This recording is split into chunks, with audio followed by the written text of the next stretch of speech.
আসসালামু আলাইকুম, নিয়ে আসলাম আপনাদের জন্য আরেকটা স্ট্রিট ফুডের ব্লগ। চলুন কি কি আছে আজকে দেখে নিচ্ছি।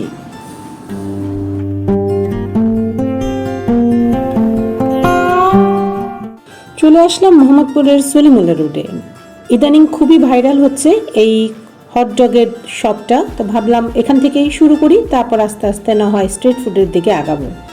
ঢুকতেই দোকানে দেখলাম এই রকম লোকজন ছিল, তো আমাদের একটা বসার জায়গা যখন করে দিল, বাস বসে আমরা মেনু দেখতে বসে গেলাম। আর সামনেই খোলামেলা একটা মাঠ ছিল, বাচ্চাদের খেলাধুলা হচ্ছিল মাঠের সাথেই। এই পাশে এই হটডগের শপটা, আর ওনার হচ্ছে দুজন এখানে আছেন, একজন সার্ভ করছেন আর শেফ হচ্ছেন একজন। খাওয়াটা দিতে একটু লেট হয়, বাট ওভারঅল আছে মোটামুটি। এখনকার বাচ্চারা খুবই পছন্দ করছে এই খাবারগুলো। তো এর মধ্যে আমরা নিয়ে নিলাম কর্নডগ, যেটা রিসেন্ট খুবই পপুলার, খুবই ভাইরাল একটা ফুড, তো সেটা নিয়ে নিচ্ছি। এখানে দুটো কর্নডগ আমরা নিয়ে নিচ্ছি, আর নিয়েছি পুটিন। এই খাবারটা আমার কাছে ভালো লেগেছে। কর্নডগটা মোটামুটি আমি যদি দেই 10-এর মধ্যে ওভারঅল 6 or 7, বিকজ আমার কাছে টেস্ট একটু ভালো লাগেনি। আর পুটিনটা টেস্টি ছিল, খুবই ভালো ছিল, খেতে ভালো লেগেছে। একজন একটা নিয়ে লাঞ্চ করলে একদম পুরোপুরি পেটটা ভরে যাবে। যাই হোক, এটা ছিল আমাদের মোহাম্মদপুরের শপে বসে প্রথম খাবার। ভালো লেগেছিল, খেলাম। আর এই যে দেখতে পাচ্ছেন, এটার ভিতরে চিজ লোডেড করা, আর সাথে 2 সসেস ছিল। প্রাইস ছিল কমের মধ্যেই, ওভারঅল 150 or 160 এইরকম ছিল। এই যে আমি দেখিয়ে দিচ্ছি যে ভিতরটা দেখতে কেমন। আমার কাছে সত্যি কথা এটা খেতে একটুও ভালো লাগেনি, আর মানুষ কেন এটাকে নিয়ে এত ব্যস্ত আমি বলতে পারবো না। চলুন এবার একটু মোমো টেস্ট করি। চলে গেলাম সেই মোহাম্মদপুরেরই নূরজাহান রোডের মোমো টেস্ট করতে। এই ভাসাবির দোকানটা মোমোটা অসাধারণ ছিল খেতে।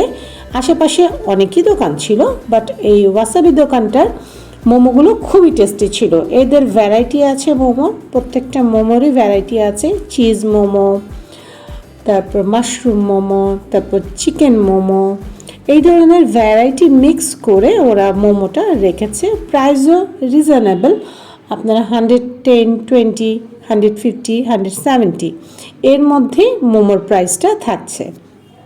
তো এইরকম ওরা কালারিং করে মোমোগুলো সেল করে। আর বাচ্চারা যদি মোমো খেতে পছন্দ করে তাহলে নিয়ে যেতে পারেন, যেহেতু বাচ্চারা তো কালারফুল জিনিস পছন্দ করে, ওরা অনায়াসে মজা করে মোমোটা খেতে পারবে। ওদের বারবিকিউ মোমোটা আমি 100-এ 100 দেব, নট ওভার 10-এ 10, 100-এ 100 ছিল ওদের বারবিকিউ মোমো টেস্ট। আমি আজ অবধি ঢাকায় যত মোমো খেয়েছি এই রকম টেস্টি মোমো পাইনি। এটাই হচ্ছে সেই বারবিকিউর মোমো। এটার উপরে ওরা আগুন দিয়ে একটু ঝলসিয়ে দেবে আপনাকে, খুবই ভালো লাগবে খেতে। আর সেকেন্ডে ছিল আমাদের মাশরুম উইথ চিজ মোমো। ওটা মোটামুটি ছিল, আমার কাছে ভালো লাগে নাই, তো ফার্স্টে এটা দেখিয়ে দিলাম। এটা হচ্ছে মাশরুম উইথ চিজ মোমো, এটা মোটামুটি লেগেছে।